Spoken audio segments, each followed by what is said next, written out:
ಸೂರಿಲ್ಲದವರಿಗೆ ಸೂರು, ಸಮಾಜ ಸೇವೆಗೆ ಸಲಾಂ. ಸಾವಿರಾರು ಅಭಿಮಾನಿಗಳೊಂದಿಗೆ ಕ್ಯಾಪ್ಟನ್ ರಾಮಯ್ಯ ಹುಟ್ಟುಹಬ್ಬ.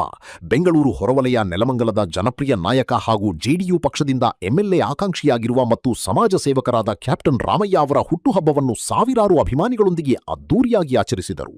ಗುಡಿಸಲು ಮುಕ್ತ ನೆಲಮಂಗಲ ನಿರ್ಮಾಣಕ್ಕೆ ಪಣ ತೊಟ್ಟಿರುವ ರಾಮಯ್ಯ ಅವರು ಮತ್ತೊಮ್ಮೆ ಅಭಿಮಾನಿಗಳ ಮನಗೆದ್ದಿದ್ದಾರೆ. ಪ್ರಭಾಕರ್ಗೆ ನಾನು ಓಟ್ ಹಾಕಿರೋದು 55ರಲ್ಲಿ. ಇದುವರೆಗೂ ಇಷ್ಟು ಜನ MLA ಬಂದಿದ್ರು, ಯಾವ ಸುಳ್ಳೆ ಮಕ್ಕಳು ಈ ಕೆಲಸ ಮಾಡಿದವರಿಲ್ಲ ನಮ್ಮ ತಾಲೂಕಿನಲ್ಲಿ. ಇವತ್ತು MLA ಅಲ್ಲ, MP ಅಲ್ಲ, ತಾಲೂಕಲ್ಲ, ಮಾರಾಯರು ನಮ್ಮಪ್ಪ ಅವ್ರ ನೆರಳಗೆ ಇವತ್ತು ಬಡವರು. ಅವಳು ಆಸ್ತಿ ಮಾಡಿದ್ರು, ಇವಾಗ ಹೋಗಿ ಬಂದ್ರಲ್ಲ, ಅವ್ರ ಮನೆ ಕಟ್ಕೊಳಕಾತಿರ್ಲಿಲ್ಲ ಮಾಡಿದ್ದಾರೆ.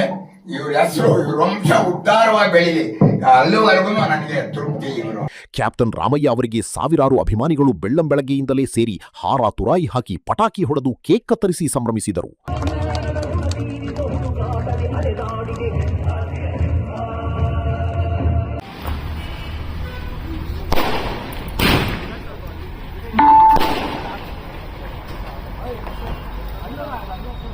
ಸೂರಿಲ್ಲದವರಿಗೆ ಸೂರು ಕೊಟ್ಟ ನಾಯಕ ಎಂಬ ಹೆಸರು ಪಡೆದಿರುವ ರಾಮಯ್ಯ ಅವರು ನೂರಾರು ಬಡ ಕುಟುಂಬಗಳಿಗೆ ಮನೆ ಕಟ್ಟಿಸಿಕೊಟ್ಟಿದ್ದಾರೆ. ಕ್ಯಾಪ್ಟನ್ ರಾಮಯ್ಯ, ನಿಮ್ಮೆಲ್ಲರ ಪ್ರೀತಿ ಆಶೀರ್ವಾದವೇ ನನ್ನ ಶಕ್ತಿ. ನೆಲಮಂಗಲವನ್ನು ಗುಡಿಸಲು ಮುಕ್ತ ಮಾಡುವವರೆಗೂ ನನ್ನ ಹೋರಾಟ ನಿಲ್ಲುವುದಿಲ್ಲ. ಅಭಿಮಾನಿಗಳು ರಾಮಯ್ಯ ಅವರನ್ನು ಸಮಾಜ ಸೇವಕ ಎಂದು ಕೊಂಡಾಡಿದರು. ಜನಸೇವೆಯೇ ಜನಾರಾಧನೆ ಎಂಬ ಘೋಷಣೆಗಳು ಮೊಳಗಿದವು. ಜನಸೇವೆಯೇ ಜನಾರಾಧನೆ ಎಂಬ ಘೋಷಣೆಗಳು ಮೊಳಗಿದವೆಂಬಂತೆ ಬದುಕುತ್ತಿರುವ ಕ್ಯಾಪ್ಟನ್ ರಾಮಯ್ಯ ಅವರಿಗೆ ಅಭಿಮಾನಿಗಳು ಹಾಗೂ ನೆಲಮಂಗಲ ಜನತೆ ಹುಟ್ಟುಹಬ್ಬದ ಶುಭ ಹಾರೈಸಿದರು.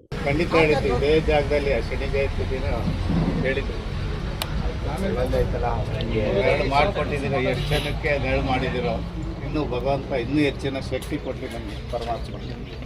ಹುಟ್ಟುಹಬ್ಬದಕ್ಕಿಂತ ನನಗೆ ತುಂಬ ಖುಷಿಯಾಗಿತ್ತು ಏನು ಅಂದರೆ, ನಮ್ಮ ನೆಲಮಂಗಲ ತಾಲೂಕಲ್ಲಿ ಗ್ರಾಮೀಣ ಭಾಗದಲ್ಲಿ ನಾನು ಸುಮಾರು ಮನೆಗಳು ಕಟ್ಟಿದ್ದೆ. ಹಂಗಾಗಿ 3 ಮನೆ ನನ್ನ ಹುಟ್ಟುಹಬ್ಬ ಟೈಮಲ್ಲಿ 3 ಮನೆ ನಾನು ಕಟ್ಟಿರೋವು ರೆಡಿ ಇದ್ದು.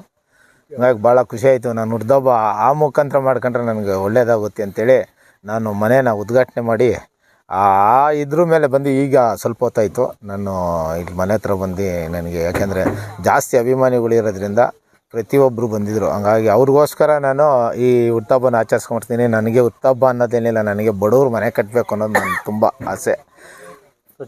ಸರ್, ಅವ್ರಿಗೆ ಧನ್ಯವಾದ ಹೇಳೋಕ್ಕೆ ಇಷ್ಟಪಡ್ತೀನಿ. ಯಾಕೆಂದರೆ ನಾನು ಮಾಡ್ತಾ ಇರೋದು ಒಂದು ಸಣ್ಣ ಹಳ್ಳುಳ್ಳೆ ಸೇವೆ, ಆದರೆ ನನ್ನ ಅಷ್ಟೊಂದು ಪ್ರೀತಿಸ್ತಾರಲ್ಲ, ನಾನು ಅವ್ರಿಗೆ ತುಂಬ ಹೃದಯಪೂರ್ವಕ ವಂದನೆಗಳು ಹೇಳೋಕ್ಕೆ ಇಷ್ಟಪಡ್ತೀನಿ. ಸರ್, ನನಗೆ ಒಂದೇ ಆಸೆ ಇರೋದು, ನಮ್ಮ ತಾಲೂಕಲ್ಲಿ ಗುಡಿಸಲು ಮುಕ್ತ ಮಾಡಬೇಕು ಅಂತ. ತುಂಬ ಬಡವ್ರು ಏನಿರ್ತಾರೋ ಅವ್ರಿಗೆಲ್ಲ ಮನೆ ಕಟ್ಕೊಡೋಂಥ ಕೆಲಸ ಮಾಡಬೇಕು. ಕೆಲವ್ರಿಗೆ ಏನೂ ಇಲ್ಲ ಅನ್ನೋರಿಗೆ ನೋಡ್ರಿ, ದಾಸೇನ ಹೇಳೋದು ಮಾಡಿದ್ವಿ, ಇಡೀ ಪಾಯದಿಂದ ನಾನೇ ಕಟ್ಟಿತ್ತು ಅವ್ರಿಗೆ. ಅಟ್ಲೀಸ್ಟು ಒಂದು ನೀರು ತಂದು ಕೊಡೋಕ್ಕೆ ಒಂದು ಶಕ್ತಿ ಇಲ್ಲ ಅವರಲ್ಲಿ. ಏಕೆಂದರೆ ಅಲ್ಲಿ ಕೆಲಸ ಮಾಡೋ ಅಂಥವ್ರಿಗೆ ಅಟ್ಲೀಸ್ಟ್ ಒಂದು ನೀರು ತಂದು ಕೊಟ್ಟಿಲ್ಲ ಅವರು. ಪ್ರತಿಯೊಂದು ನಾನೇ ಮಾಡಿ ಕಟ್ಸ್ಕೊಂಡೆ. ನನಗೆ ಹೆಮ್ಮೆ ಅನ್ನಿಸ್ತು. ಏಕೆಂದರೆ ಅಂಥ ನಿರ್ಗತಿಗೆ ನಾನು ಮನೆ ಕಟ್ಟೋದ್ನಲ್ವ, ನನಗೆ ಹೆಮ್ಮೆ ಅನ್ನಿಸ್ತು. ಹಂಗಾಗಿ ನನಗೆ ತುಂಬ ತೃಪ್ತಿ ಇದೆ. ನನ್ನ ಹುಟ್ಟುಹಬ್ಬದ ದಿವಸ ಆ ಮನೆಗಳ್ನ ಉದ್ಘಾಟನೆ ಮಾಡಿದ್ದಕ್ಕೆ ನನಗೆ ಭಾಳ ತೃಪ್ತಿಯಾಗಿದೆ. ಸರ್ ನೋಡಿ, ಅದು ಒಂದು ಹೇಳೋಕ್ಕೆ ಇಷ್ಟಪಡ್ತೀನಿ. ನನಗೆ ನಾನು ಮಾಡಿದ್ದೀನಿ ಅಂತ ಜನ ಮುಂದೆ ಹೇಳ್ಕೊಳಕ್ಕೆ ನಾನು ಇವತ್ತು ಮಾಧ್ಯಮದಲ್ಲಿ ನೀವೆಲ್ಲ ಕೇಳಿದ್ರೆ ಅಷ್ಟೇ ಹೇಳ್ತೀನಿ ಹೊರತು ನಾನು ಖಂಡಿತ ಅದನ್ನು ಆಚೆ ಜನಕ್ಕೆ ತಿಳ್ಸೋಕ್ಕಾಗಲಿ ಇಲ್ಲ ಅವ್ರಿಗೆ ಮೆಚ್ಚಿಸೋಕ್ಕಾಗಲಿ ನಾನು ಕೆಲಸ ಮಾಡ್ತಾಯಿಲ್ಲ. ನಾನು ನನ್ನ ಶ್ರದ್ಧೆಯಿಂದ ನನ್ನ ಮನಸ್ಫೂರ್ತಿಯಾಗಿ ನಮ್ಮ ತಾಲೂಕನ್ನ ಗುಡಿಸಲು ಮುಕ್ತ ಮಾಡಬೇಕು ಅಂತ ಮಾಡ್ತಾಯಿದ್ದೀನಿ. ಖಂಡಿತ ನನಗೆ ಮುಂದಿನ ದಿನಗಳಲ್ಲಿ ತುಂಬ ಇನ್ನೂ ಹೆಚ್ಚಿನ ಒಂದು 20-25 ಸಾವಿರ ಮನೆ ಕಟ್ಸೋಂಥ ಕೆಲಸ ಮಾಡ್ತೀನಿ. ಸರ್ ನೋಡಿ, ನಾನು ಹಿಂಗೆ ಹಳ್ಳಿಗಳಲ್ಲಿ ನಾನು ಹಿಂದೆ ಒಂದು ಸರಿ JDU-ಇಂದ ನಾಮಿನೇಷನ್ ಮಾಡಿ ನಾನು 2 ಬಾರಿ ನೆಲಮಂಗಲ ತಾಲೂಕು MLA ನಿಂತಿದ್ದೀನಿ. ಆದರೆ ಜನ ನನಗೇನು ಕೈ ಹಿಡಿಲಿಲ್ಲ. ಆಮೇಲೆ ನಾನು ಗೆಲ್ಬೋದು, ಏನೋ ಮಾಡ್ಬೋದು ಒಂದು ಸಾಧನೆನ ಅಂದ್ಕೊಂಡಿದ್ದೆ. ಏಕೆಂದರೆ ಜನ ನಮ್ಮನ್ನು ಇದು ಮಾಡಲಿಲ್ಲ. ಹಂಗಾಗಿ ಜನ ನನ್ನ ಗುರುತಿಸ್ಲಿಲ್ಲ ಸರಿಯಾಗಿ. ಹಂಗಾಗಿ ನಾನೇನು ಮಾಡಿದೆ, ಈಗ ಹೋಗಿದ್ದಾಗ ಒಂದು ಹಳ್ಳಿಗಳಲ್ಲಿ ಸುಮ್ಮನೆ ವಿಸಿಟ್ ಮಾಡಿದಾಗ ಏನು ಹಳ್ಳಿಗಳಲ್ಲಿ ಗ್ರಾಮಗಳ ಭಾಗದಲ್ಲಿ ಹಳ್ಳಿಗಳಲ್ಲಿ ಏನು ಕೆಲಸ ಕಾರ್ಯ ಆಗಿರಲಿಲ್ಲ. ಕೆಲವು ಮನೆಗಳು ನೋಡ್ತಿದ್ದಂಗೆ ನನಗೆ ಫಸ್ಟು ಬಂದಿದ್ದೆ ಈ ಗುಡಿಸಲನ್ನ ಮುಕ್ತ ಮಾಡಿಸ್ಬೇಕು, ಮನೆಯೇ ಕಟ್ಟಬೇಕು ಅನಿಸ್ತು. ಹಂಗಾಗಿ ಇವತ್ತು ಯಾರೋ ಕೆಲವರೆಲ್ಲ ಪಾರ್ಟಿ ದುಡ್ಡು ಬರ್ತದೆ, ಅಲ್ಲಿ ಬರ್ತದೆ, ಅವೆಲ್ಲ ಸುಳ್ಳು. ನಾನು ಸ್ವಂತ ದುಡ್ಡು, ಕಷ್ಟಪಟ್ಟಿರೋ ದುಡ್ಡಲ್ಲಿ ಇವತ್ತೆಲ್ಲ ಮನೆ ನಿರ್ಮಾಣ ಮಾಡ್ತೀನಿ. ಇಲ್ಲ, ರಾಜಕೀಯಲ್ಲಿ ನಾನು ತತ್ತಾನೇ ಇಲ್ವಲ್ಲ, ರಾಜಕೀಯದೇ ನಾನು ತತ್ತಾ ಇಲ್ಲ. ಇಲ್ಲಿ ನಾನು ಒಬ್ಬ ಸಮಾಜ ಸೇವಕನಾಗಿ ಒಬ್ಬ ನೆಲಮಂಗಲ ತಾಲೂಕಲ್ಲಿ ಮಾಮೂಲಿ ಒಬ್ಬ ಮನಸ್ಸಾಗಿ ನಾನು ಕೆಲಸ ಮಾಡ್ತಾಯಿದ್ದೀನಿ. ಯಾಕೆಂದರೆ ನನ್ನ ಮನಸತ್ವ ಇದೆ.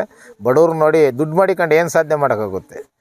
ದುಡ್ಡು ಎಲ್ಲ ಬಿಟ್ಟೋಗೋದು. ಎಷ್ಟೇ ಕೋಟಿ ಆಸ್ತಿ ಮಾಡಿದ್ರು ಬಿಟ್ಟೋಗ್ಬೇಕು. ಅವನು ಎಷ್ಟೇ ಕೋಟಿಗಿದ್ರೂ ದುಡ್ಡನ್ನ ಬಿಟ್ಟೋಗ್ಬೇಕು.